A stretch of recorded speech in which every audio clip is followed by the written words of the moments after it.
Good morning, everybody. This is your S&P 500 day trade setup for today. Round number 2. I see the first lot of videos didn't have sound. So anyway, yesterday was a big move down, big move up. Pin bar day, basically. There it is, pin bar note off structure.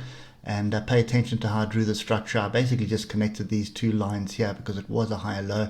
And just extended it back to see what else interacts with it. And you can see quite a few tails that interact with that trend line. So to me, this looks like a channel now. So there's a bit of a messy channel, but there's the top of my channel and that's the bottom of my channel. And we've got a fairly decent bounce off the bottom. So what we're looking for is structure.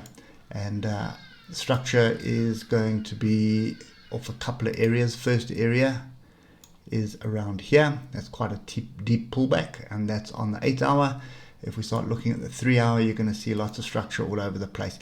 3 hours, you big down, pin bar off a level, and then big engulfing bar up. So this could be a V reversal, but V reversals are rare. Remember that. Then you have a little bit of structure down here as well at 46.55. So I would say 46.50.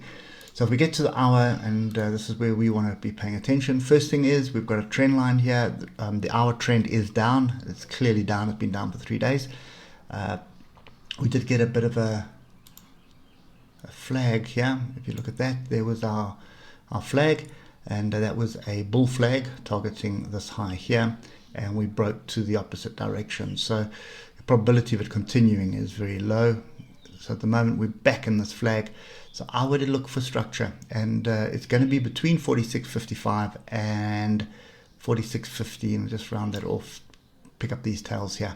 Wouldn't be wanting to jump in long now at this moment, because look at the stochastic. So I'm looking for a pullback onto structure. So nice solid move. Could see some consolidation, break through the trend line, come back and test it. That would get me long. So there's a couple of things on the cards, and I think 15-minute is the way to watch this. And just going to make us a bit messy. So we have this structure here. So that would break a trend line as well. So a break and retest of 46.78 gets me long. 4700 first target, 47.50 next target, 4800 target after that, and possibly 5,000 as well. That's the first one. Second one, which is what I prefer, is a pullback onto structure. Nice and measured, these moves. So there's no gaps, nice and structured. There's one or two Brooks gaps that I can see right over here. So I've got a wide zone here where I would expect price to turn around in. So it's 46.55 to 46.19, possibly even 4600. I need to see a second move down. I want a higher low on the hour. At the moment we've only got a single low here. I want another fractal low, and it needs to be a higher low.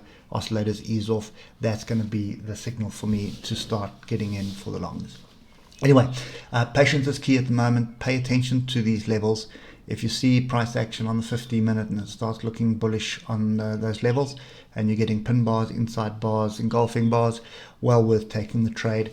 Just bear in mind that your stop loss is technically should be below the low of yesterday, and that's almost 900 points away. So either keep the position size very small or bring your stop up to one of these other tails. So I would just use the 15-minute for this. You can see there's a nice area for stop losses. So if you're getting a trade off there, you're looking at a 270 point stop loss instead of a 700 odd point stop loss. So keep the position size small. Bear in mind you've got data coming out tomorrow, so patience is key at the moment. Trades will come. They're gonna start flowing thick and thin very shortly. Hope it helps, and we'll catch up with you tomorrow morning. Cheers for now.